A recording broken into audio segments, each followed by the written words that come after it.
미국이 마침내 무릎을 꿇었습니다. 이것은 단순한 패배가 아니라 시대가 뒤바뀌었음을 알리는 서막이었습니다. 핵무기보다 더 소름 끼치고 치명적인 병기가 한국의 손에서 탄생했기 때문입니다. 미사일 한 발을 쏘지 않고도 적의 모든 눈과 귀를 순식간에 암흑으로 만들어버리는 하늘의 유령. 바로 한국의 차세대 전자정입니다. 펜타곤이 지난 20년간 500억 달러라는 천문학적인 예산을 쏟아부으며 자부해왔던 미국의 전자전 체계가 가상 시뮬레이션에서 중국의 시스템에 단 3분 만에 무력화되는 굴욕을 맛보았습니다. 하지만 한국은 달랐습니다. 그들은 적의 방공망을 3분이라는 찰나의 시간 안에 완벽히 전멸시켰습니다. 완전히 정반대의 결과, 그리고 상상을 초월하는 기술적 격차였습니다. 산전수전을 다 겪은 25년 차 베테랑 펜타곤 전략가인 제가 서울이라는 거대한 무대에서 이 충격적인 역전의 현장을 두 눈으로 직접 목격했습니다. 지난 40년간 저에게 미국은 영원한 불패의 정점이자 한국은 그저 우리가 가르치고 이끌어 주어야 할 제자 국가에 불과했습니다. 하지만 서울에서 마주한 그 70이 시간 동안 저의 오만한 확신은 산산조각이 나고 말았습니다. 도대체 한국은 어떻게 40년이라는 짧은 시간 만에 거인 미국의 등을 넘어설 수 있었던 걸까요? 그 누구도 예상치 못했던 충격적인 70이 시간의 기록을 지금부터 투명하게 공개하려 합니다. 대한민국의 눈부신 도약에 가슴 벅찬 응원을 보내주시는 분들이라면 지금 바로 댓글로 한국을 향한 뜨거운 격려를 남겨주십시오. 구독과 좋아요는 대한민국의 밝은 미래를 함께 그려나가는 소중한 동행이 될 것입니다. 저는 로버트 켈리입니다. 저는 랜드 연구소에서 군사 전략을 치밀하게 분석하고 미국 정부가 나아갈 길을 조언하는 역할을 맡고 있습니다. 어떤 무기 체계를 도입해야 할지, 어떤 국가와 전략적 동맹을 맺어야 할지, 그리고 전장의 양상이 앞으로 어떻게 변모할지 예측하는 것이 저의 임무입니다. 저는 25년간 미 공군에서 복무하며 걸프전, 이라크전, 그리고 아프간전이라는 거친 전장을 누볐습니다. 총알이 빗발치는 현장에서 죽음의 그림자를 직접 겪었습니다. 그렇기에 탁상공론으로 무기를 논하는 이들과는 근본부터 다릅니다. 실전에서 무기가 지닌 진짜 가치와 그 한계를 온몸으로 체득한 사람입니다. 이제 세계 무기 시장의 냉혹한 질서를 아주 간단히 설명해 드리겠습니다. 시장에는 무기를 생산하여 판매하는 자와 그것을 구매할 수밖에 없는 자가 존재합니다. 스스로 무기를 만들어 수출하는 국가는 극히 소수입니다. 미국, 러시아, 프랑스, 독일, 그리고 중국, 손가락으로 꼽을 수 있을 정도죠. 왜냐하면 무기 체계를 완성하는 것은 단순히 자동차를 만드는 것보다 100배는 더 험난한 고도의 기술, 집약적 작업이기 때문입니다. 전투기 한 대를 온전한 전력으로 만들기 위해서는 수십 년의 시간과 막대한 자본, 그리고 수많은 시행착오를 통한 경험이 필수적입니다. 그래서 세계 대부분의 나라는 우리 미국으로부터 무기를 사갈 수밖에 없습니다. 미국은 부동의 세계 무기 시장의 왕입니다. 전 세계 무기 수출 물량의 40% 이상을 우리가 독점하고 있습니다. 2위인 러시아가 15%, 3위인 프랑스가 10% 정도이니 나머지 국가들의 수출량을 모두 합쳐도 우리의 절반에 미치지 못합니다. 이유는 자명합니다. 우리의 무기가 압도적으로 뛰어나기 때문입니다. F-35 전투기, 패트리어트 미사일 이지스 구축함, 그 이름만으로도 적에게 위압감을 주는 세계 최강의 무기들이죠. 게다가 미국제 무기를 도입한다는 것은 단순한 거래를 넘어 미국과 안보 동맹이라는 깊은 연대를 맺는다는 의미입니다. 그래서 전 세계가 우리에게 줄을 서는 것입니다. 저는 지난 30년간 이 시장의 흐름을 지켜보며 변하지 않는 진리 하나를 믿어왔습니다. 미국이 가르치고 다른 나라가 배우며 따라온다는 것, 우리가 기술을 전수하고 그들이 뒤를 쫓아온다는 사실입니다. 한국도 예외는 아니었습니다. 1970년대만 해도 한국은 소총 한 자루 제대로 생산하지 못하던 나라였습니다. 우리는 그들에게 F-16 전투기의 기술을 주었고 패트리어트 미사일의 운용법을 가르쳤습니다. 한국의 방위산업은 미국의 기술적 보호와 지도 아래 성장했다고 해도 결코 과언이 아닙니다. 하지만 최근 몇 년 사이 질서가 완전히 뒤바뀌었습니다. 한국이 이제는 당당히 첨단 무기를 수출하기 시작한 것입니다. 그것도 아주 파격적인 규모로 말입니다. 폴란드의 9조 원 규모의 K 이 전차를 수출했고 호주와 노르웨이의 방산 시장도 그들의 자주포로 채워졌습니다. 이제 한국은 중동이라는 거대한 시장까지 거침없이 개척하고 있습니다. 아랍에미리트 UAE의 천공 미사일을 수출했고 사우디아라비아까지 그 영향력을 넓혔습니다. 방산 수출액은 매년 경이로운 기록을 갈아치우고 있으며 2025년에는 한국의 방산 수출이 30조 원이라는 거대한 벽을 돌파할 것이라는 전망까지 나옵니다. 솔직히 놀라움을 금치 못했습니다. 우리가 정성껏 가르치고 이끌어 주었던 나라가 어느새 우리를 위협하는 강력한 경쟁자로 성장해 우리의 시장을 넘보고 있었으니까요. 하지만 당시만 해도 저는 큰 걱정을 하지 않았습니다. 명확한 이유가 있었기 때문이죠. 한국이 세계 시장에 내놓는 무기들은 대부분 전차, 자주포, 미사일과 같은 재래식 무기들입니다. 물론 이 무기들이 결코 만들기 쉽다는 뜻은 아닙니다. 하지만 이런 기술은 우리 미국이 40년 전부터 이미 정점에 도달해 완성했던 것들이죠. 차원이 다른 진짜 첨단 무기는 따로 있습니다. 스텔스 전투기, 핵잠수함 우주무기, 그리고 무엇보다 고도의 전자전 시스템이 그것입니다. 이런 분야는 기술 장벽이 지나치게 높아서 오직 미국, 러시아, 중국 정도만이 제대로 구현할 수 있는 영역입니다.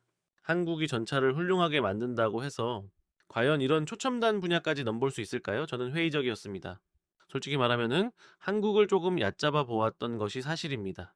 그들이 바짝 따라오고는 있지만 진짜 첨단 과학 기술의 정점에서는 감히 우리 미국의 상대가 되지 못할 것이라 확신했습니다. 그날도 평소와 다름없는 평온한 화요일 아침이었습니다. 사무실에 출근해 커피를 마시며 습관적으로 이메일을 확인하던 중 낯선 발신자로부터 온 메일 하나가 눈에 띄었습니다. 발신처는 대한민국 국방부였고 제목은 간결했습니다. 전자정의 기술 시연 초청. 처음에는 스팸 메일이라 생각하고 무시하려 했습니다.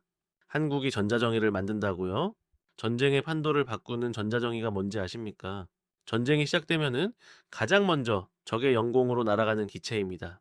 적의 레이더망을 순식간에 먹통으로 만들고 통신망을 완전히 단절시키며 설령 미사일이 날아와도 그 유도 장치를 정밀하게 망가뜨려 무력화하는 존재죠. 이를 재밍이라고 부릅니다. 강력한 전파를 쏘아 적의 모든 전자장비를 마비시키는 일종의 하늘의 교란군인 셈입니다. 아주 쉽게 설명하자면 적의 눈과 귀에 정체 모를 강력한 소음을 틀어 그들이 아무것도 보고 듣지 못하도록 만드는 것입니다. 그야말로 적의 눈과 귀를 완벽히 봉쇄해버리는 것입니다. 이런 능력을 갖추었다면 실질적인 교전이 시작되기도 전에 이미 승기를 잡은 것이나 다름없습니다. 그래서 저는 전자전을 핵보다 더 무서운 무기라고 부릅니다. 핵무기는 정치적, 윤리적 이유로 실제 전장에서 사용하기가 사실상 불가능합니다. 하지만 전자전은 다릅니다. 실전에서 즉각적이고 지속적으로 사용할 수 있는 현실적인 무기니까요. 게다가 적의 모든 첨단 무기를 무력화하는 효과는 핵무기 못지않은 파괴력을 지닙니다. 전 세계에서 이런 기술을 구현할 수 있는 나라가 과연 몇이나 될까요? 오직 미국, 러시아, 중국 세 나라뿐입니다. 이스라엘이 어느 정도 성과를 내고 있고 프랑스가 필사적으로 따라오려 애쓰고 있을 뿐이죠. 그런데 한국이 이걸 만들었다고요? 그것도 우리를 시연에 초대한다고 저는 헛웃음이 나왔습니다. 옆자리에 있던 동료에게 이메일을 보여주며 한국이 전자정의를 보여주겠다라고 한다며 비웃음을 나눴습니다. 동료가 대수롭지 않다는 듯 말했습니다. 뭐라도 보고 오지 그래. 과연 우리 기술을 어디까지 흉내냈는지 확인이나 해보라고. 그래 그러지 뭐. 저는 아주 가볍게 생각했습니다. 한국이 만든 결과물을 직접 눈으로 보고 아마 우리 80년대 수준이겠지라고 생각하며 적당히 보고서 한 장 쓰고 마무리할 생각이었습니다. 그때까지만 해도 저는 몰랐습니다. 그 짧은 메일 한 통이 저의 모든 생각을 완전히 뒤집어 놓을 줄은, 그리고 40년간 불변의 진리라고 믿어왔던 미국의 위상이 무너지는 시작점이 될 줄은 꿈에도 몰랐던 것입니다. 그 메일을 받은 지 며칠 지나지 않았을 때였습니다. 국방부로부터 연락이 왔습니다. 켈리 박사님 긴급 회의에 참석해 주셔야겠습니다. 저는 무슨 회의인지 물었고 담당자는 짤막하게 전자전 현황 브리핑이라고 답했습니다. 회의 장소는 펜타곤 지하 2층의 보안 회의실이었습니다. 제가 평소 기밀 사안을 다룰 때 밥 먹듯이 드나들던 익숙한 공간이었죠. 하지만 회의실 문을 열고 들어선 순간 평소와는 전혀 다른 무거운 공기가 저를 압도했습니다. 공군 전자전 사령부의 장성들, 국방부 획득 기술 차관보, 그리고 네로라 하는 방산업체 임원들이 이미 자리를 지키고 있었고 그들의 표정은 하나같이 굳어 있었습니다. 브리핑이 시작되자마자 대형 화면에 익숙한 기체가 떠올랐습니다. 미 해군이 운용하는 세계 최강의 전자정이 이 A-18G 그라울러였습니다. 저 역시 현역 시절 이 기체 덕분에 목숨을 부지했던 기억이 생생합니다. 걸프전 당시 그라울러가 이라크의 방공망을 완벽하게 무력화해 주었기에 적의 레이더가 먹통이 된 틈을 타 우리 전투기들이 마음껏 하늘을 누빌 수 있었습니다. 그때 저는 전자전이 현대전의 승패를 결정짓는 핵심임을 뼈저리게 실감했었죠. 그러나 오늘 브리핑은 칭송이 아닌 비극을 알리는 자리였습니다. 화면에는 그라울러 기체의 평균 수명이 27년에 달한다는 점과 핵심 전자장비의 노후화율이 무려 68%에 육박한다는 충격적인 통계가 올라왔습니다. 후속 기존 개발 현황은 미정이라는 항목이 눈에 박혔습니다. 그라울러가 세월의 무게를 견디지 못하고 있다는 사실은 막연히 알고 있었지만 차가운 숫자로 마주하니 그 무게감이 전혀 다르게 다가왔습니다. 슬라이드가 넘어가자 이번에는 중국의 J16D 전자정의가 나타났습니다. 2021년 처음 등장했을 때만 해도 우리는 비웃음으로 일관했습니다. 중국이 뭘 만들었겠어? 기껏해야 우리 70년대 수준이겠지라고요. 하지만 불과 5년 만의 상황은 공포 그 자체가 되었습니다. 화면에는 J16D의 전자전 능력 분석 자료가 띄워졌습니다. 재밍 출력은 우리 그라울러의 85% 수준까지 도달했고 탐지 범위는 우리와 대등한 수준이었습니다. 무엇보다 적응형 주파수 변환 기술을 보유하고 있다는 분석이 제 눈을 의심케 했습니다. 불과 3년 전만 해도 60%에 머물던 기술력이 지금은 85%까지 치솟았습니다. 담당자는 이 속도라면 2년 안에 우리를 완벽히 따라잡게 될 것이라고 경고했습니다. 회의실안은 순식간에 술렁임으로 가득 찼습니다. 하지만 진짜 충격은 이제부터였습니다. 담당자가 대만 해협에서 미군과 중국군이 맞붙는 가상 시나리오 시뮬레이션 결과를 재생한 것입니다. 우리 그라울러 편대와 중국의 J16D가 출격해 전자전 대결을 펼쳤습니다. 초반에는 우리가 중국의 레이더를 교란하고 통신을 끊어내며 앞서가는 듯 했습니다. 그러나 3분이 지나는 순간 중국은 즉각적으로 주파수를 바꿔버렸습니다. 우리의 재밍을 단숨에 피해버린 것입니다. 그리고 역으로 우리 전투기들의 레이더를 먹통으로 만들어버렸습니다. 시뮬레이션이 종료되자 화면에는 처참한 결과가 떠올랐습니다. 미군의 전자전 우위 유지 시간 단 3분 47초, 이후 중국의 전자전 우위로 전세가 역전되었고 예상 피해는 미 공군 전투기 12기 격추라는 참사였습니다. 회의실은 차가운 얼음처럼 굳어버렸습니다. 누군가 3분이라는 단어를 내뱉으며 믿을 수 없다는 듯 중얼거렸습니다. 장성 한 명이 분을 참지 못하고 테이블을 쾅 내리쳤습니다. 그라울러가 세계 최강이라며 왜 고작 3분 만에 뚫리는 거냐고 호통을 쳤습니다. 브리핑 담당자는 떨리는 목소리로 답했습니다. 그라울러는 기본 설계 자체가 1990년대 기술에 뿌리를 두고 있다고 말입니다. 업그레이드를 거듭했지만 물리적인 한계에 다다랐고 중국은 2020년대 최신 기술로 처음부터 새로 만들었으니 신형이 구형을 압도하는 것은 너무나 당연한 이치라는 설명이었습니다. 가슴이 답답해져 왔습니다. 내가 현역 시절 생사를 걸고 싸웠던 그 전자전의 신화가 고작 3분 만에 신기루처럼 사라진다는 사실이 믿기지 않았습니다. 장성은 다급하게 후속 기종 개발 현황을 물었습니다. 화면이 차세대 전자정의 개발 사업 현황으로 바뀌었습니다. 2015년 야심차게 시작된 사업이었지만 2020년 설계 완료 예정은 지연되었고 2023년에는 예상까지 삭감되었다는 암담한 기록들만이 스쳐 지나갔습니다. 2020년 설계 완료 예정이었던 사업은 끊임없이 지연되었고 2023년에는 예상까지 삭감되고 말았습니다. 2025년 현재 우리는 겨우 기본 설계 단계에 머물러 있을 뿐이며 실전 배치가 가능한 시점은 2035년 이후가 될 것이라는 암울한 전망만이 화면을 채웠습니다. 2035년이라고요? 저는 믿을 수 없다는 듯 되물었습니다. 10년을 더 기다려야 한다고요? 그렇습니다. 담당자는 고개를 깊이 숙였습니다. 예산 문제와 기술적 난관이 겹치며 악순환이 계속되고 있었습니다. 회의실에는 무거운 침묵만이 흘렀습니다. 중국은 2년 안에 우리를 따라잡겠다고 맹추격하는데 우리는 10년이라는 기나긴 세월을 허송세월해야 한다니 이것은 전략적 자살 행위와 다름없었습니다. 그 10년의 공백을 어떻게 메우라는 것인가? 장성이 깊은 한숨을 내쉬었습니다. 바로 그때 국방부 차관보가 조용히 손을 들었습니다. 한 가지 중요한 정보가 있습니다. 모두의 시선이 그에게 꽂혔습니다. 한국이 자체적으로 전자정의를 개발해냈다는 소식입니다. 장성이 되물었습니다. 한국이요, 그렇습니다. 지난 2024년 12월 무려 1조 5천억 원 규모의 개발 계약을 체결했습니다. 목표는 2034년 완성이라고 합니다. 저는 속으로 냉소를 지었습니다. 한국이 전자정의를 만든다고 우리가 10년째 제자리 걸음을 하며 헤매는 그 고난도 과제를 한국이 해낸다고요? 차관보는 말을 이어갔습니다. 한국이 전 세계 전문가들을 초청해 기술 시연을 하겠다고 합니다. 우리도 초청장을 받았습니다. 그 메일이 바로 제가 받았던 그 이메일이었습니다. 박사님 장성이 저를 지목했습니다. 박사님이 직접 가셔야겠습니다. 저요? 네, 한국의 기술 수준을 가장 정확하게 파악해 오십시오. 진짜 실체가 있는 것인지 아니면 허풍에 불과한 것인지 직접 보고 판단해 주십시오. 저는 고개를 끄덕였습니다. 알겠습니다. 가서 확인하고 오죠. 하지만 속으로는 비웃음을 삼켰습니다. 뭘 더 확인한단 말입니까?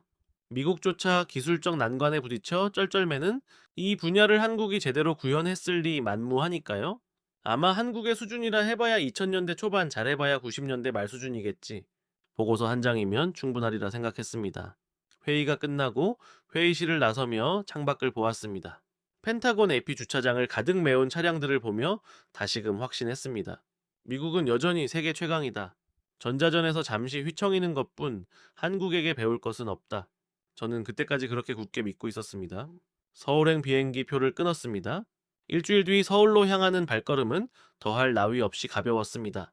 한국이 대체 무엇을 준비했는지 궁금하긴 했지만 기대는 전혀 없었습니다. 그저 흔한 출장일 뿐이라고 별일 없이 끝날 것이라고 생각했습니다. 인천공항에 내린 것은 3월 둘째 주 화요일이었습니다. 14시간의 비행 끝에 도착했지만 비행기에서 내내 잠을 설쳤습니다. 시차 때문이 아니었습니다. 이상하리만치 마음 한구석이 찜찜하고 신경이 쓰였습니다. 한국이 도대체 무엇을 보여주려 하는 걸까? 입국장을 나서자 한국 국방부 관계자가 저를 기다리고 있었습니다. 40대 초반으로 보이는 깔끔한 정장에 단정한 머리를 한 남성이었습니다. 켈리 박사님이시죠? 네, 맞습니다. 짧은 악수를 나눴습니다. 국방부 국제협력과 김준혁 과장입니다. 모시러 왔습니다. 차로 이동하는 동안 김 과장이 일정을 설명했습니다. 오늘은 호텔에서 쉬시고 내일 오전에 다른 국가에서 온 전문가분들과 합류하실 겁니다. 다른 나라들도 온다고요? 네, 독일, 영국, 이스라엘, 일본에서 오셨습니다. 저만 온 줄 알았는데 여러 나라가 초청받았군요. 네, 관심 있는 국가들을 모두 불렀습니다. 김 과장은 담담하게 말했습니다. 그런데 그 말투가 왠지 모르게 거슬렸습니다. 관심 있는 국가들이라니 마치 우리가 수많은 나라 중 하나에 불과하다는 뉘앙스였습니다. 세계 최강인 미국을 그저 여러 나라 중 하나로 취급한다고요? 호텔의 짐을 풀고 샤워를 마친 뒤 창밖을 내다보았습니다. 서울의 야경은 화려했습니다. 고층 빌딩들이 빼곡하게 들어찬 그 불빛은 눈부셨습니다. 1990년대에 처음 한국을 방문했을 때가 떠올랐습니다. 그때만 해도 서울은 지금처럼 거대하지 않았습니다. 참 많이도 변했구나 싶었죠. 하지만 저는 그저 경제 성장을 이룬 것일 뿐 첨단 기술은 다른 문제라고 스스로를 다독였습니다. 경제는 눈부시게 성장했을지 몰라도 첨단 과학 기술은 완전히 다른 영역의 문제라고 굳게 믿었습니다. 특히 최첨단 무기 체계는 더욱 그러했죠. 다음 날 아침 호텔 로비에서 다른 국가의 전문가들과 조우했습니다. 독일 연방군 전자전센터 출신인 한스 밀러는 60대 초반의 백발 신사였고 영국 BAE 시스템에서 전자전 장비를 개발해온 제임스 콜린스는 50대 중반쯤 되어 보였습니다. 이스라엘 IAI 항공우주 산업의 전자전 부문 전 이사였던 다니엘 레비의 날카로운 눈빛은 지금도 잊히지 않습니다. 마지막으로 일본 방위성기술연구본부의 다나카 히로시 연구관까지 우리 5명은 서로 인사를 나누었습니다. 묘한 긴장감이 감돌았습니다. 우리 모두 머릿속으로 똑같은 의구심을 품고 있었기 때문이죠. 한국이 도대체 무엇을 보여주려는 걸까? 과연 구경할 가치가 있기는 한 건가? 독일의 한스가 먼저 침묵을 깼습니다. 솔직히 기대 반 의심 반입니다. 한국이 전자정의를 만든다니요? 영국인 제임스가 맞장구를 쳤습니다. 우리도 10년째 개발 중인데 아직 갈 길이 멀거든. 한국이 얼마나 했겠어? 저 또한 동의하며 거들었습니다. 맞습니다. 미국조차 고전하고 있는 분야인데 한국이 과연 무엇을 해냈겠습니까? 그때 이스라엘의 다니엘이 끼어들었습니다. 나는 조금 다르게 생각하오. 그의 말에 우리 모두 그를 쳐다보았습니다. 한국을 결코 얕보면 안 됩니다. 다니엘은 낮은 목소리로 이어갔습니다. 우리 이스라엘은 한국 방산을 오랫동안 주의 깊게 지켜봐 왔소. 최근 5년간 그들이 보여준 성장 속도는 결코 예사롭지 않소. 청홍 미사일 그 물건 아시오? 우리 아이언돔과 중동 시장에서 치열하게 경쟁하고 있단 말이오. 저 역시 그 사실을 잘 알고 있었습니다. 2022년 아랍에미리트에 2조 5천억 원어치를 수출했고 2024년에는 사우디아라비아까지 뚫었으니까요. 이스라엘 입장에서는 충분히 신경 쓰일 만한 대목이었습니다. 하지만 전자전은 차원이 다른 문제 아닙니까? 제가 반박했습니다. 미사일과 전자정의는 격이 다릅니다. 전자전은 최첨단 중에 최첨단 분야니까요. 다니엘은 고개를 끄덕이며 답했습니다. 맛있어. 그래서 더욱 궁금한 거요. 한국이 정말 그 경지에 도달했는지 말이오. 이때 김 과장이 우리를 불렀습니다. 출발하시죠. 버스에 올라타자 차는 서울 시내를 벗어나 경기도 어딘가를 향해 달리기 시작했습니다. 1시간쯤 지났을까 버스는 울창한 산속으로 들어섰습니다. 굳게 닫힌 철조망이 보였고 군사시설 특유의 삼엄한 분위기가 느껴졌습니다. 보안 검문을 무려 3번이나 거쳤습니다. 드디어 도착한 곳은 거대한 건물 앞이었습니다. 한국 방위산업의 심장이라 불리는 국방과학연구소 ADD였습니다. 건물 정면에는 한국형 전자정이 기술시연회라는 현수막이 펄럭이고 있었습니다. 이제야 비로소 진짜가 시작되는군요. 영국인 제임스가 나직하게 중얼거렸습니다.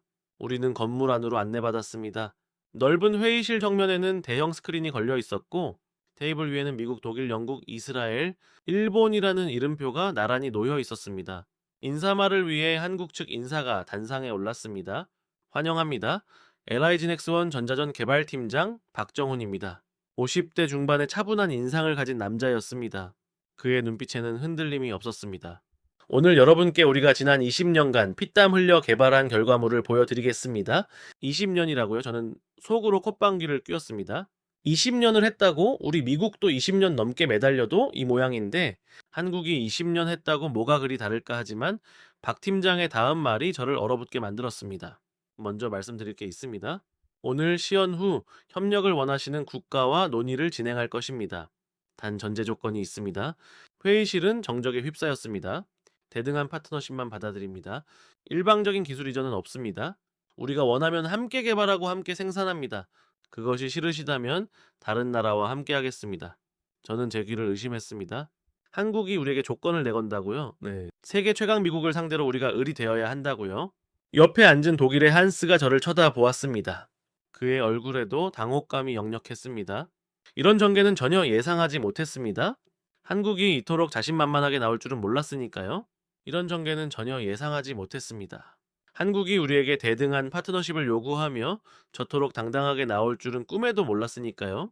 자, 시연장으로 이동하시죠. 박 팀장이 먼저 자리에서 일어섰고 우리도 얼떨결에 그를 따라 일어났습니다. 복도를 걸어가는 내내 심장이 조금씩 빨라지는 것을 느꼈습니다. 대체 무엇을 보여주려는 것일까? 그 근거 없는 자신감은 도대체 어디서 나오는 것일까? 처음으로 알 수 없는 불안감이 엄습했습니다. 혹시 정말 우리가 모르는 무언가가 존재하는 것일까? 시연장은 생각보다 훨씬 거대했습니다. 축구장 절반 크기는 좋게 되어 보이는 높은 천장 아래 밝은 조명이 시험장을 환하게 비추고 있었습니다. 한쪽 벽면에는 3개의 거대한 스크린이 걸려 있었고 반대쪽 통유리 너머로 무언가 보였습니다. 바로 항공기였습니다. 겉모습은 전투기와 흡사했지만 어딘가 달랐습니다. 동체 아래에 묵직한 장비가 달려 있었는데 박 팀장은 저것이 바로 전자정이라고 설명했습니다. 기체는 KF-21 플랫폼을 기반으로 제작되었고 임무 장비는 그들이 독자적으로 개발했다고 했습니다. 유리창 너머를 자세히 훑어보았지만 외형만 봐서는 특별할 것이 없어 보였습니다. 그저 전투기에 장비를 조금 매달아 놓은 것 아닌가 싶어 속으로 코웃음을 쳤습니다. 오늘 시연 전 브리핑만 진행하고 실제 시연은 내일 오전 야외 시험장에서 보여드리겠다는 박 팀장의 말에 우리는 자리에 앉았습니다. 스크린에 한국형 전자정이 개발 경과 영상이 재생되기 시작했습니다. 2005년 기초 연구 착수부터 2010년 핵심 기술 개발, 2015년 시제품 제작, 2020년 비행 시험 성공, 그리고 2024년 12월 1조 5,593억 원 규모의 체계 개발 계약 체결까지 숨가쁜 숫자들이 스쳐 지나갔습니다. 20년이라는 시간이 그대로 응축되어 있었습니다. 정말로 20년 동안 매달렸더군요. 하지만 그게 뭐 그리 대단한가요? 네, 우리 미국도 20년 넘게 공들여도 완벽하지 않은데 결과가 중요한 것 아니겠습니까? 다음 슬라이드가 넘어갔습니다. 핵심 기술 현황이라는 문구가 눈에 들어왔습니다. 광대역 디지털 제머, 국산화율 97%, AI 기반 적응형 주파수 도약 시스템 세계 최초 적용, 그리고 최대 32개의 표적을 동시에 교란할 수 있는 동시 다중 표적 제밍 기술 97%의 국산화율이라니 귀를 의심했습니다. 네, 우리 그라울러도 핵심 부품 상당수를 외국산에 의존하는데 한국이 97%를 자체 생산한다고? 그리고 AI 기반 적응형 시스템은 또 무엇인가? 제가 참지 못하고 손을 들었습니다. 박 팀장 AI 적응형 시스템이 정확히 무엇을 뜻합니까? 박 팀장이 고개를 끄덕이며 차분히 설명했습니다. 좋은 질문입니다. 기존 전자전 체계는 미리 정해진 주파수로만 재밍을 수행합니다. 하지만 적들도 바보가 아니죠. 주파수를 즉각 바꿔버리면 기존의 재밍은 단숨에 무력화됩니다. 그것이 바로 우리가 시뮬레이션에서 3분 만에 뚫린 결정적인 이유였죠. 하지만 저희 시스템은 다릅니다. AI가 실시간으로 적의 신호를 분석하고 주파수가 바뀌는 찰나를 0.3초 안에 추적해 재밍을 다시 수행합니다. 적이 도망가면은 AI가 끝까지 쫓아가는 것이죠. 0.3초라고요? 옆에 있던 독일의 한스가 놀라며 물었습니다. 그게 기술적으로 가능합니까? 가능합니다. 박 팀장은 아주 담담하게 대답했습니다. 내일 직접 눈으로 확인하시게 될 겁니다. 회의실에는 정막만이 감돌았습니다. 저는 옆에 앉은 이스라엘의 다니엘을 쳐다보았습니다. 아까의 여유는 온데간데 없고 그의 표정은 이미 심각하게 굳어 있었습니다. 브리핑이 끝난 뒤 저녁 만찬이 이어졌습니다. 한국 측 연구원들과 함께하는 자리였는데 어느새 박 팀장이 제 옆으로 다가와 앉았습니다. 켈리 박사님, 미국에서 오셨으니 궁금한 게 많으시겠군요? 솔직히 그렇습니다. 저는 고개를 끄덕였습니다. 어떻게 20년 만에 이 수준까지 올라온 겁니까? 우리도 20년 넘게 하고 있는데 아직 제자리인데 말이죠. 박 팀장은 옅은 미소를 지었습니다. 포기하지 않았기 때문입니다. 그게 답입니까? 아니요. 그가 고개를 저으며 말을 이었습니다. 진짜 답은 우리가 을이었기 때문입니다. 저는 이해가 가지 않았습니다. 을이라고요? 네, 미국은 세계 최강의 강대국이니 여유롭게 연구할 수 있었겠지만 우리는 달랐습니다.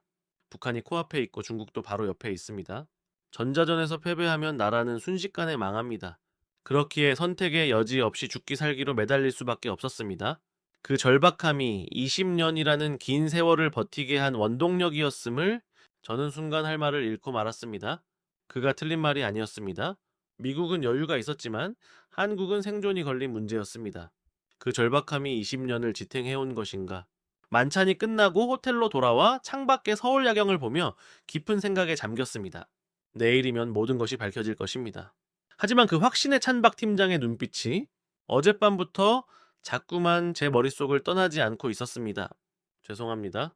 원문의 흐름과 밀도를 충분히 살리지 못하고 다소 급하게 마무리된 것 같습니다. 보내주신 원문의 상세한 내용들을 하나도 빠짐없이 훨씬 더 긴장감 넘치고 생생한 서사로 보완하여 다시 작성해 드리겠습니다. 이스라엘의 다니엘이 자리에서 벌떡 일어났습니다. 그는 박 팀장에게 다가와 날카로운 눈빛으로 물었습니다. 다시 한번 할 수 있겠습니까? 이번에는 조건을 더 까다롭게 바꿔서 말입니다. 박 팀장은 여유롭게 고개를 끄덕였습니다. 물론입니다. 어떤 조건을 원하십니까? 다니엘은 망설임 없이 내뱉었습니다. 적의 주파수 도약 속도를 기존보다 2배로 높여주십시오. 그리고 표적의 개수도 10개로 늘려주십시오. 그건 현존하는 어떤 최첨단 방공망보다 훨씬 어려운 시나리오였습니다. 러시아의 S400보다 심지어 중국의 HQ9보다도 훨씬 가혹한 조건이었죠. 사실상 성공 확률이 제로에 가까운 기술적으로는 불가능한 영역이었습니다. 하지만 박 팀장은 희미한 미소를 지을 뿐이었습니다. 좋습니다. 보여드리죠. 저는 그의 미소에서 단순한 허세가 아닌 20년의 세월을 갈아 넣어 만든 압도적인 자신감을 읽을 수 있었습니다. 두 번째 시연이 시작되었습니다. 통제시라는 숨소리조차 들리지 않을 정도로 팽팽한 긴장감이 감돌았습니다. 10개의 표적이 스크린을 가득 채웠고 적의 주파수는 쉴 새 없이 변하며 전자정의를 농락하려 했습니다. 하지만 결과는 모두의 예상을 뒤엎었습니다. 3분 12초 10개의 표적이 모조리 무력화되어 회색점으로 변해버렸습니다. 통제실은 순식간에 술렁임으로 가득 찼습니다. 영국의 제임스는 고개를 숙인 채 한숨을 내뱉었고 일본의 다나카 연구관은 무언가를 급하게 적어 내려가고 있었는데 그가 쥔 볼펜이 미세하게 떨리고 있는 것이 보였습니다. 저는 멍하니 유리창 너머를 응시했습니다. 방금 전 착륙을 마친 저 전자정의가 불가능을 가능으로 바꾸어 놓은 것입니다. 40년간 불변의 진리라고 믿어왔던 미국이 세계 최강이며 한국은 그저 우리를 따라오는 하수일 뿐이라는 오만한 믿음이 산산조각 나는 소리가 들리는 듯 했습니다. 시연이 모두 끝나자 박 팀장이 우리를 향해 말했습니다. 질문이 있으시면 받겠습니다. 저도 모르게 손을 들었습니다. 목소리가 미세하게 떨리고 있었습니다. 이 기술 파실 겁니까? 박 팀장은 저를 정면으로 응시하며 단호하게 대답했습니다. 팔지 않습니다. 단 함께 만들 파트너는 찾고 있습니다. 대등한 파트너요. 그 대등한 파트너라는 말이 비수처럼 가슴에 박혔습니다. 미국이 의리된 순간이었습니다. 시연장을 나와 회의실로 이동하는 동안 그 누구도 입을 열지 못했습니다. 방금 본 광경이 너무나 충격적이었기에 복잡한 머릿속을 정리할 시간이 필요했습니다. 회의실에 앉자 박 팀장이 다시 스크린 앞에 섰습니다. 시연을 봐주셔서 감사합니다. 이제 저희의 입장을 말씀드리겠습니다. 스크린에는 협력 방안이라는 제목 아래 세 가지 원칙이 선명하게 떠올랐습니다. 첫 번째, 일방적인 기술 이전은 없다. 두 번째, 공동 개발과 공동 생산만 가능하다. 세 번째, 대등한 파트너십을 전제로 한다. 대등한 파트너십. 그 말이 머릿속에서 계속 맴돌았습니다. 박 팀장은 슬라이드를 넘기며 구체적인 조건을 내걸었습니다. 핵심 기술은 한국이 보유하고 생산은 양국이 공동으로 진행하며 수출 여부는 협의를 거쳐 결정한다. 비용 분담은 5대5다. 저는 속으로 숫자를 계산하며 미국 입장에서 이 조건이 얼마나 낯선 것인지 실감했습니다. 보통은 우리가 조건을 제시하고 기술을 주는 대가로 시장을 개방하라고 압박해 왔습니다. 그런데 지금은 상황이 완전히 역전되어 있었습니다. 한국이 우리에게 조건을 걸고 있었죠? 박 팀장이 다시 질문을 받겠다고 했습니다. 독일의 한스가 먼저 손을 들었습니다. 핵심 기술 이전이 없다면 우리가 얻을 수 있는 이득이 뭡니까? 박 팀장은 거침없이 대답했습니다. 완성된 시스템을 공동으로 생산하여 독일군에 배치할 수 있습니다.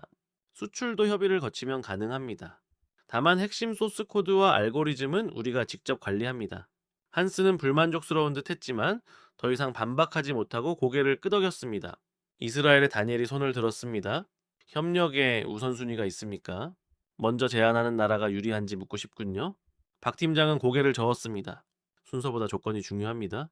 저희와 가장 잘 맞는 파트너를 선택하겠습니다. 가장 잘 맞는 파트너. 그 한마디에 회의실의 공기가 뜨겁게 달아올랐습니다. 경쟁이 시작된 것입니다. 다니엘이 즉각적으로 응수했습니다. 이스라엘은 관심이 있습니다. 내일 본국에 보고하고 협의 일정을 잡겠습니다. 독일의 한스도 지지 않고 베를린에 즉시 보고하겠다고 외쳤고 영국의 제임스와 일본의 다나카까지 줄을 이어 협력 논의를 요청했습니다. 저는 그저 묵묵히 앉아 있을 뿐이었습니다. 숫자들이 칠판에 적히듯 스크린 위에 선명하게 떠올랐습니다. 저는 속으로 냉정하게 계산을 거듭했습니다. 미국 입장에서 이런 조건은 생전 처음 겪는 낯선 것이었습니다. 보통 우리가 조건을 제시하곤 했죠. 기술을 넘겨주는 대신 시장을 열라거나 우리 무기를 의무적으로 구매하라는 식의 압박이었습니다. 그렇게 수십 년을 군림해 왔습니다. 그런데 지금 한국이 감히 우리에게 조건을 내걸고 있습니다. 완벽한 역전이었습니다. 박 팀장은 여유롭게 질문을 받겠다고 했습니다. 독일의 한스가 날카롭게 손을 들었습니다. 핵심 기술 이전이 불가능하다면 우리가 얻는 실익이 무엇입니까? 박 팀장은 단호하게 대답했습니다. 완성된 시스템을 공동으로 생산할 수 있습니다. 독일 내에서 직접 생산하여 독일군에 배치할 수 있고 수출 역시 협의를 통해 가능합니다. 단 핵심 소스 코드와 알고리즘은 한국이 독점적으로 관리합니다. 한스는 잠시 침묵하며 고개를 끄덕였습니다. 무척 불만족스러운 기색이었지만 이 압도적인 기술 앞에 어쩔 수 없다는 표정이 역력했습니다. 이스라엘의 다니엘이 이어 질문했습니다. 협력에 우선순위가 있습니까? 먼저 제안하는 나라가 유리한지 궁금합니다. 박 팀장은 고개를 저었습니다. 순서보다 중요한 것은 조건입니다. 저희와 가장 잘 맞는 파트너를 선택할 것입니다. 가장 잘 맞는 파트너. 그 한마디에 회의실의 공기가 급변했습니다. 치열한 경쟁이 막을 올린 것입니다. 다니엘이 즉각 응수했습니다. 이스라엘은 확실히 관심이 있습니다. 내일 즉시 본국에 보고하고 협의 일정을 잡겠습니다. 독일의 한스도 지지 않고 베를린에 즉시 보고하겠다고 외쳤습니다. 영국의 제임스 역시 영국 국방부에 긴급 보고를 올려 협력 논의를 요청하겠다고 밝혔고 일본의 다나카까지 도쿄에 보고하겠다며 숙였습니다. 모두가 승자가 되기 위해 움직이기 시작했습니다. 오직 저만 가만히 앉아 있었습니다. 켈리 박사님, 박 팀장이 저를 불렀습니다. 미국은 어떻습니까? 저는 잠시 망설였습니다. 솔직히 말씀드리지요. 저는 아주 천천히 입을 열었습니다. 저는 결정권자가 아닙니다. 랜드 연구소의 연구원으로서 조언하는 역할일 뿐이죠. 하지만 오늘 본 것은 반드시 워싱턴에 보고하겠습니다. 그들이 어떻게 결정할지는 저도 장담할 수 없습니다. 이것은 아주 솔직한 대답이었습니다. 미국 정부가 이런 조건을 순순히 받아들일지 확신이 없었기 때문입니다. 우리는 평생 갑의 위치에만 있었지 을의 자리에서 파트너십을 고민해 본 적이 없었으니까요. 박 팀장은 차분히 고개를 끄덕였습니다. 이해합니다. 다만 한 가지는 분명히 말씀드리겠습니다. 저희는 기다려드리지 않습니다. 관심 있는 국가와 먼저 협의를 시작하겠습니다. 미국이 결정을 내릴 때쯤이면 이미 다른 나라와 계약이 완료되어 있을지도 모릅니다. 그것은 명백한 경고였습니다. 더 이상 세계 최강의 지위에 안주하지 말고 서둘러 움직이라는 엄중한 메시지였습니다. 회의가 끝난 뒤 저는 복도로 나왔습니다. 창밖으로 시험장이 보였습니다. 저토록 작은 비행기 한 대가 모든 상황을 근본적으로 바꿔버렸습니다. 휴대폰을 돌려받자마자 화면에 메시지가 쏟아졌습니다. 워싱턴 국방부에서 시연 결과를 즉시 보고하라는 명령이 내려왔고, 랜드 연구소 소장 역시 도대체 한국에서 무슨 일이 벌어진 거냐며 다급히 묻고 있었습니다. 이미 소문은 워싱턴 전체에 퍼진 듯 했습니다. 호텔로 돌아와 방에 들어가자마자 노트북을 켰습니다. 보고서를 작성해야 했습니다. 하지만 손이 떨려 키보드를 칠 수 없었습니다. 뭐라고 써야 한단 말입니까? 한국이 우리를 앞서고 있다고? 우리 그라울러는 3분 만에 뚫리는데 한국은 3분 만에 적을 전멸시킨다고? 40년간 기술을 전수해주던 나라가 이제 우리에게 조건을 내건다고? 사실이었습니다. 하지만 제 자존심이 그것을 받아들이기 너무나 고통스러웠습니다. 1시간을 꼬박 고민한 끝에 결국 썼습니다. 있는 그대로 말입니다. 제목은 한국전자정의 기술평가 보고서였습니다. 결론부터 말씀드리겠습니다. 한국은 이미 일부 영역에서 미국을 앞섰습니다. 특히 AI 기반 적응형 재민 기술은 미국이 보유하지 않은 독보적인 기술입니다. 즉시 협력을 권고합니다. 단 한국의 조건을 수용해야만 합니다. 대등한 파트너십, 이것이 그들의 요구입니다. 발송 버튼 위에 커서가 멈췄습니다. 이것을 보내는 순간 워싱턴은 발칵 뒤집힐 것입니다. 미국이 한국의 조건을 맞춰야 한다고, 미국이 의리되어야 한다고 보고하는 것이니까요. 저는 심호흡을 한 뒤 클릭했습니다. 보고서가 워싱턴으로 날아갔습니다. 창밖을 보니 서울의 밤은 깊어만 가고 있었습니다. 이제 공은 워싱턴으로 넘어갔습니다. 그들이 어떤 결정을 내릴지 저조차 알 수 없었습니다. 하지만 한 가지는 확실했습니다. 세상이 변하고 있었습니다. 미국의 시대가 저물고 새로운 동맹의 시대가 시작되고 있었습니다. 미국이 가르치고 한국이 배우던 시대? 그 오랜 질서는 이제 완전히 끝나가고 있었습니다. 보고서를 워싱턴으로 보낸 지 이틀이 흘렀습니다. 서울에서 워싱턴으로 돌아오는 14시간의 비행 내내 저는 단 한숨도 자지 못했습니다. 머릿속이 수천 가지 복잡한 생각들로 뒤엉켜 있었기 때문이죠. 집에 도착하자마자 국방부로부터 긴급 연락이 왔습니다. 내일 오전 9시 펜타곤 회의실로 즉시 소집하라는 것이었습니다. 다음날 아침 펜타곤의 엄중한 회의실 문을 열고 들어서니 이미 15명 남짓한 인원들이 모여 있었습니다. 국방부 차관보 공군 전자전, 사령부 장성들, 획득 기술 담당 고위 관계자들, 그리고 방산업체의 핵심 임원들까지 미국의 군사 기술을 좌지우지하는 거물들이 모두 모여 있었습니다. 차관보가 저를 보며 차갑게 입을 열었습니다. 켈리 박사 앉으시죠? 보고서는 잘 읽었습니다. 그 한마디에 회의실의 공기는 살을 애는 듯 무거워졌습니다. 솔직히 말씀드리지요. 박사님의 보고서 때문에 지난 이틀간 워싱턴이 발칵 뒤집혔습니다. 예상했던 반응이었습니다. 저는 고개를 끄덕였습니다. 한국이 우리보다 앞서 있다. 이 짧은 문장 하나가 그들에게는 거대한 충격이었을 겁니다. 40년간 우리가 기술을 주며 이끌어왔던 나라가 이제는 우리를 추월했다는 사실을 그 누구도 인정하려 하지 않았으니까요. 장성 한 명이 참지 못하고 끼어들었습니다. 그게 정말입니까? 박사님이 직접 보셨다면서요? 네, 직접 제 두 눈으로 확인했습니다. 저는 단호하게 대답했습니다. 표준 조건에서 한 번 현존하는 최고 난이도의 가상 시나리오에서 또 한 번, 총 2번의 시연을 지켜봤습니다. 2번 모두 완벽했습니다. 3분도 안 되는 시간에 6개의 표적을, 아니 조건이 강화된 10개의 표적마저 모조리 무력화했습니다. 회의실 안이 술렁이기 시작했습니다. 우리 그라울러가 시뮬레이션에서 3분 만에 뚫려버린 사실을 언급하며 저는 쐐기를 박았습니다. 반대로 한국은 단 3분 만에 적을 전멸시켰습니다. 네, 모든 것이 완전히 정반대였습니다. 방산업체의 임원 한 명이 불가능하다며 데이터 조작일 것이라고 깎아내렸습니다. 하지만 저는 25년간 전장을 누비며 잔뼈가 굵은 전문가입니다. 걸프전의 포화 속에서 진짜와 가짜를 구분하는 눈을 길러왔기에 한국이 보여준 기술이 100% 실전형임을 장담할 수 있었습니다. 그럼 우리는 이제 어떻게 해야 합니까? 차관보의 질문에 회의실의 시선이 저에게 쏠렸습니다. 한국이 내건 대등한 파트너십이라는 조건이 무엇을 의미하는지 설명해달라는 것이었죠. 저는 있는 그대로를 말했습니다. 핵심 기술은 한국이 보유하고 생산은 공동으로 진행하되 수출은 협의 후 결정하며 비용은 반반씩 분담한다는 조건입니다. 체면을 중시하는 장성들이 테이블을 치며 말도 안 된다고 소리를 질렀습니다. 우리가 을이 되라는 거냐고요?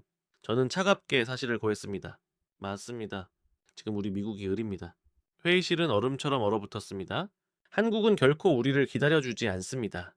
독일이 이미 협의를 요청했고 이스라엘과 영국, 심지어 일본까지 움직이고 있습니다. 우리만 가만히 있고 있으면은 기술적 고립을 면치 못할 것입니다. 차관보가 물었습니다. 뒤처지면 어떻게 됩니까? 중국과의 전자전에서 치명적인 패배를 맞이하게 될 것입니다. 자, 우리가 10년 뒤에나 가질 수 있는 차세대 전자정의를 한국은 이미 손에 쥐고 있습니다. 침묵이 길어졌습니다. 한국의 조건을 받아들여야 하느냐는 질문에 목소리가 낮아졌습니다. 예, 협상을 통해 조율할 수는 있겠지만 대등한 파트너십이라는 기본 틀은 수용해야만 합니다. 그것이 한국의 최소 요구 사항입니다. 거부한다면 독일이나 이스라엘이 그 자리를 차지할 것이고 결국 우리만 낙오자가 될 것입니다. 긴 휴식 끝에 회의가 다시 속개되었습니다. 차관보가 비장한 표정으로 입을 열었습니다. 결정했습니다. 한국과 협상을 시작하겠습니다. 켈리 박사님이 말한 대로 대등한 파트너십을 기본 틀로 수용하겠습니다. 저는 안도감에 한숨을 내쉬었습니다. 올바른 결정이었습니다. 그러나 차관보는 다시 저를 보며 말했습니다. 켈리 박사 협상단에 직접 참여하십시오. 한국의 기술을 가장 잘 알고 있으니 미국 대표단의 고문으로서 그들의 기술적 실체를 파헤치고 실무를 이끌어 주셔야겠습니다. 제가 직접 나서야 한다는 말에 저는 긴장과 책임감을 동시에 느꼈습니다. 이제부터 진짜 전쟁이 시작되는 것이었습니다. 기술 전쟁의 새로운 서막이 오르고 있었습니다. 짐을 모두 챙기고 나니 비로소 이번 출장의 모든 여정이 실감났습니다. 호텔 창밖으로 펼쳐진 서울의 야경은 마치 지난 20년간 한국이 묵묵히 걸어온 고난과 영광의 궤적을 비추는 듯 했습니다. 저 화려한 불빛 하나하나가 한국 연구원들의 땀과 눈물로 빚어낸 기술의 결정체라고 생각하니 가슴 한구석이 뭉클해졌습니다. 저는 잠시 침대에 앉아 이번 협상이 남긴 의미를 되새겨 보았습니다. 이것은 단순히 새로운 무기 체계를 도입하는 계약이 아니었습니다. 오랜 시간 견고하게 유지되어 왔던 미국이 절대적인 스승이고 한국은 그 지도를 따라야만 하는 제자라는 일방적인 서사가 종말을 고한 사건이었습니다. 이제 우리 미국은 더 이상 혼자서 모든 것을 알고 모든 것을 주도하는 독보적인 존재가 아닙니다. 우리는 이제 한국이라는 스스로의 힘으로 자신의 운명을 개척해낸 강력하고 유능한 파트너와 함께 나란히 서서 미래를 설계하게 되었습니다. 내일이면 워싱턴으로 돌아가 이 거대한 변화를 마주하게 될 것입니다. 펜타곤의 권위적인 회의실에서 제가 작성할 보고서는 단순히 기술적 성과를 보고하는 문서가 아닐 것입니다. 그것은 새로운 동맹의 시작을 알리는 선언문이자 대한민국이라는 나라가 보여준 불굴의 의지에 대한 정중한 예우가 될 것입니다. 휴대폰에 남겨진 메시지를 다시 한번 확인했습니다. 한국의 밝은 미래를 함께 만들어가자던 그 약속이 오늘 이 서명식으로 실현되었음을 확신합니다. 저는 이제 역사의 증인으로서 한미 양국이 나란히 서서 새로운 질서를 써 내려가는 그 위대한 여정의 기록자가 되려 합니다. 미국은 더 이상 혼자가 아닙니다. 우리는 이제 함께 갑니다. 그것이 오늘 서울에서 확인한 가장 강력하고 가장 희망적인 진실입니다. 20년의 절박함이 만들어낸 기적, 그리고 그 기적을 함께 공유할 수 있게 된 오늘, 저는 그 어느 때보다 가벼운 마음으로 서울의 마지막 밤을 지켜보고 있습니다. 내일이면 새로운 동맹의 시대가 시작될 것입니다.